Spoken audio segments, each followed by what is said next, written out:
আমি আমার মাওলাকে ডাক দিয়ে বললাম, আল্লাহ, এই যে গরম বাতাস, আমার মনে হয় এটা কবরে আযাবের গরম বাতাস।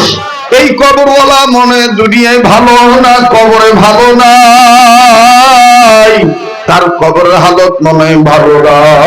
আল্লাহ, তুমি যদি আমার একটু দেখায় দিতা, তাইলে আমি কবর আযাব থেকে বাঁচার জন্য তোমার দরবারে সাহায্য চাইতাম। ও বাজান, যারা বিশ্বাস করেন কবরে যাওয়াই লাগবে, মায়া লাগায় গুনাহ মাফ পাওয়ার জন্য ডাক দেন না, বলেন না আল্লাহ, দেন না, দেন না, ডাক দেন না, বলেন না আল্লাহ। কেউ কারো দিকে তাকাইবেন না, কেউ কারো নিয়ে চিন্তা করবেন না, নিজের নিয়ে নিজে চিন্তা করবেন। বন্ধু, মান আরাফা নাফসাহু ফাকাদ আরাফা রাব্বাহু। যে নিজেরে চিনলো সে আমার আল্লাহরে চিনলো, যে নিজেরে চিনে নাই সে আমার আল্লাহরেও চিনে নাই। আমার বন্ধুগণ, এই যে মাহমুদুল হাসান সাহেব দামাত বরকতুল্লাহ আলিয়া, গত রমজানে সোনার মদিনায় বাজানদের জিজ্ঞাসা করা হয়েছিল, হযরত, আমরা দুনিয়ায় হার ওয়াক্ত মৃত্যু পর্যন্ত ভালো হইয়া থাকতে চাই, মৃত্যুর পরও যেন কবরে জিন্দেগি ভালো হইয়া যায়। হযরত আমাদেরকে ছোট্ট আকারে বলছেন, আমি আমার শায়েখের কথাটা তোমাদেরকে বলি, তোমরা শুনিয়া লও। আল্লাহ পাক যে তোমাকে আমাকে দুইটা চোখ দিছে, দুনিয়া আখিরাতে যদি ভালো হইতে চাও, তাহলে আল্লাহর দেওয়া দুইটা চোখ দিয়া, একটা চোখ দিয়া মানুষের গুণ দেখবা, আর এক চোখ দিয়া শুধু নিজের দোষ দেখবা, তাইলে তুমি দুনিয়া আখিরাতে ভালোই থাকবা। এ বন্ধু, আমাদের চোখ হলো দুইটা, একটা চোখ দিয়ে আল্লাহ, আমার বন্ধুগণ, মানুষের গুণ দেখবো, আর এক চোখ দিয়ে নিজের দোষ দেখবো।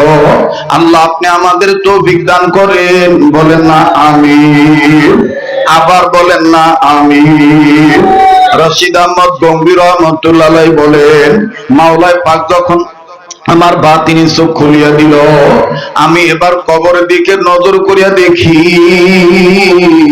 কবরওয়ালা ভালো নাই, কবরের ভিতরে খালি সাপ আর সাপ। লোকটাকে এমন ভাবে দংশন করতেছে, এমন ভাবে আঘাত করতেছে, এই কবরওয়ালার সর্বাঙ্গ পেঁচা পেঁচা সাপগুলো ধরছে, আর এমন ভাবে কামড় দেয়, লোকটার কলিজা পর্যন্ত তুলে নেয়। আবার নজর করিয়ে দেখতে পাই, এই লোকটার নাক, দুইটা নাকের ফাঁকা, এক নাসিকার ফুটা দিয়া এই ভয়ঙ্কর সাপ ভিতরে ঢুকিয়া যায়, আর এক নাকের ফুটা দিয়া মস্তিষ্কের মগজ বাইর করে আনে। লোকটা কান্দে আর ডাক দিয়ে বলে, আল্লাহ, দুনিয়া আমি গুনাহ করেছি, যার কারণে তুমি আমারে কবরে আযাব দিয়া গ্রেফতার করছো। ও আল্লাহ, আগে বুঝি নাই কবর হলো ইমিগ্রেশন কাউন্টার। কবরে যদি কেউ না পাইয়া যায়, দুনিয়ায় হাসরে আর কোন জায়গায় তার ধরা নাই। এখন বুঝতেছি, আল্লাহ, আমার বন্ধুবান, দুনিয়া কিন্তু কেউ চিরদিন থাকতে পারবো না। প্লিজ বাজান, কেউ কারো দিকে তাকাইবেন না, নিজের চিন্তা নিজে করবেন। রশিদ আহমদ গঙ্গী বলেন, ওই দিন থেকে আমি আমার মাওলাকে বলছি, মাওলা, যেই চোখ দিয়ে কবরে আযাব তুমি আমারে দেখাইছো, ওই চোখ দিয়ে দুনিয়ার আর আমি কিছু দেখতে চাই না। আমি হাসরের ময়দানে তোমার দিদার লাভ করিয়া জান্নাতে যেতে চাই। ও আল্লাহ, আমাদেরকে তুমি তৌফিক দাও, বলেন না আমিন। এবার ইমামে আহমদ ইবনে হাম্বল ডাক দিয়ে বলেন, যুবক, বলো না কি পাও নাই? যুবক ডাক দিয়ে বললেন, হুজুর শোনেন, আপনার নাম তো আমার জানা নাই, আর রাসূল সাল্লাল্লাহু আলাইহি সাল্লাম যখন আমি নবীজির হাত ধরলাম, নবীজির হাতটা আমি ছাড়তেই চাই না। আমার নবী ডাক দিয়ে বলেন, যুবক, তুমি আমার হাতটা ছাড়তে চাও না কেন? আমি যুবক রুটিওয়ালা তখন বলছিলাম, ইয়া রাসূলুল্লাহ, তওবাকারীর ঘরে আপনি আছেন, আপনার আমি পাইছি। নবী গো, হাসরের ময়দানে আপনার হাত ধরি আপনার সাথে জান্নাতে যেতে চাই। আমার নবী তখন বললেন, যুবক, যদি জান্নাতে যেতে চাও হাত ধরিয়া, তাইলে দুনিয়ার জমিনে যারা আদম থেকে ঈসা পর্যন্ত, আমি মুহাম্মদ পর্যন্ত, যারা আমাদের ওয়ারিস ওয়ারাসাতুল আম্বিয়া হক্কানি আলেমের হাত ধরিও। হুজুর আমি তখন নবীকে বললাম, ইয়া রাসূলুল্লাহ, একজন এরকম বুজুর্গ আলেমের নাম আপনি বলেন না। হুজুর জানেননি, স্বপ্নের মাধ্যমে আমার নবী আমার হাতটা ধরিয়া বলছে, জামানার মধ্যে যুগ শ্রেষ্ঠ হাদিস বিশারদ আমার ওয়ারিস ওয়ারাসাতুল আম্বিয়া, তার নাম হলো ইমাম আহমদ ইবনে হাম্বল। ওর হাতে হাত রাখিয়া সুন্নাত মোতাবেক জিন্দেগি পার করলেই হাশরের ময়দানে আমি নবীর হাত ধরিয়া জান্নাতে যাইতে পারবা। হুজুর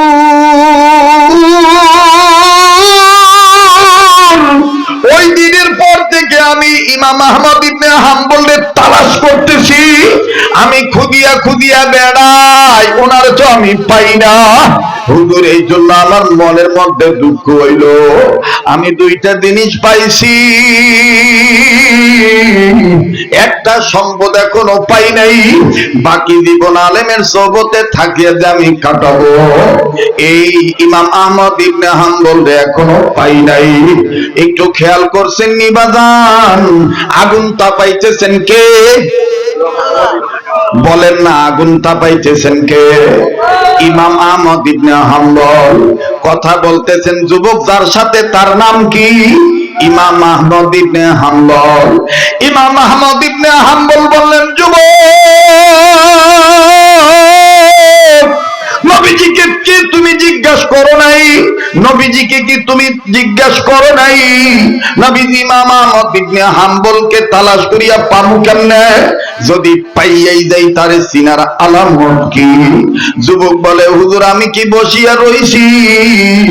আমার নবীকে আমি জিজ্ঞাসা করেছিলাম, ইয়া রাসূলুল্লাহ ইমাম আহমদ ইবনে হাম্বলকে দেখতে কেমন হবে? আমি কেমনে বলবো ওনার নাম ইমাম আহমদ ইবনে হাম্বল? যুবককে ইমাম আহমদ ইবনে হাম্বল বলেন, তারপরে নবী কি বলছেন? ডেকে ডেকে বলেন, হুজুর ইমাম আহমদ ইবনে হাম্বল নাকি উনি?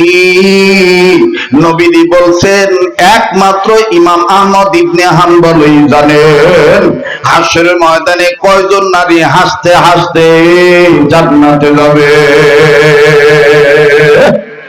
আর কি আলামত বলে, আরো নমুনা হুজুর বলছেন, ইমাম আহমদ ইবনে হাম্বলের হাতের সাথে হাত লাগানোর পর ওই হাত যদি আমি নাকের কাছে নেই, নবীদের শরীর মোবারক থেকে, নবীদের হাত মোবারক থেকে আমি যেরকম জান্নাতি খুশবু মিশক আম্বরের গ্রাম পাই, ইমাম আহমদ ইবনে হাম্বলের হাত ধরলে নাকি ওই গ্রাম পাওয়া যাবে। আল্লাহু আকবার। ইমাম আহমদ ইবনে হাম্বল ডাক দিয়া বলেন, আল্লাহ।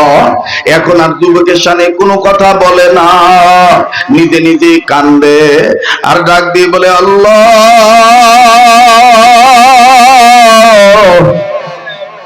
আমারে নবীজি এইরকম ভালোবাসে, আল্লাহ তুমি আমার এইভাবে কবুল করছো।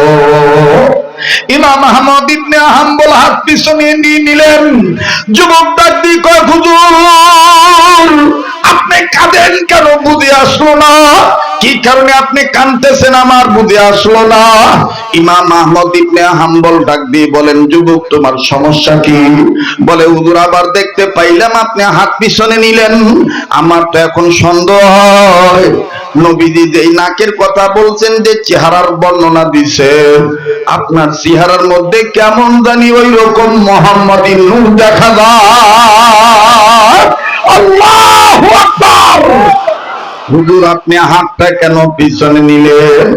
ইমাম আহমদ ইবনে হাম্বল ডাক দিয়ে বলে, যুবক আমি লম্বা করব না তোমার সাথে, আমার নাম আমি পরে বলবো, নাম বলার মাধ্যমে যদি আনানিয়াত প্রকাশ পায়, আমার আল্লাহ আমার থেকেই সম্পদ কারিয়াও নিয়ে যাইতে পারে।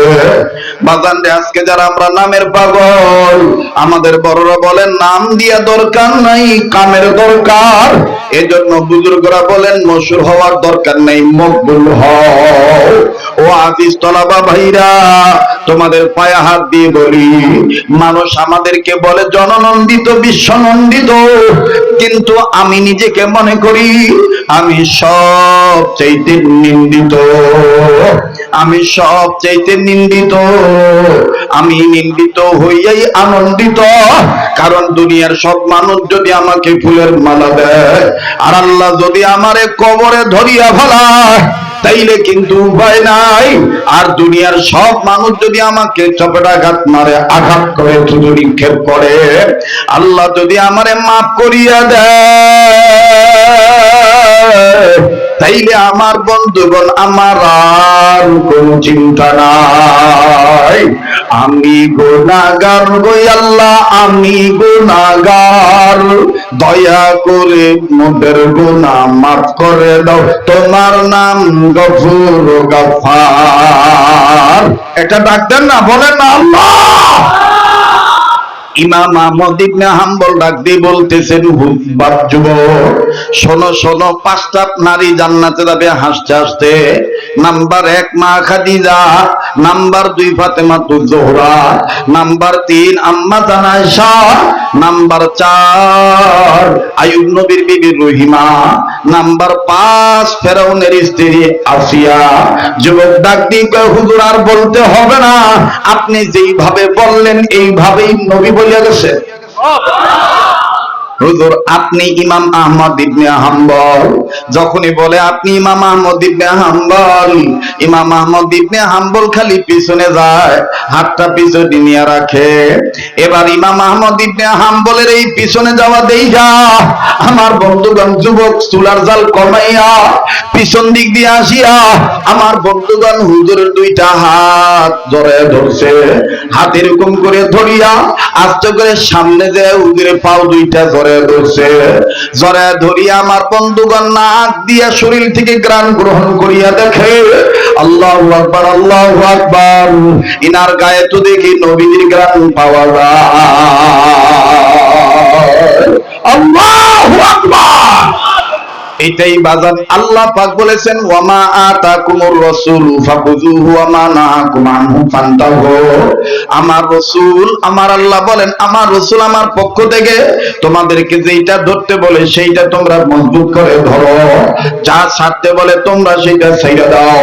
আর নবী বলেছেন, আল মারউ মা মান আহাব্বা, যার সাথে যার মহব্বত তার সাথে তার কিয়ামত।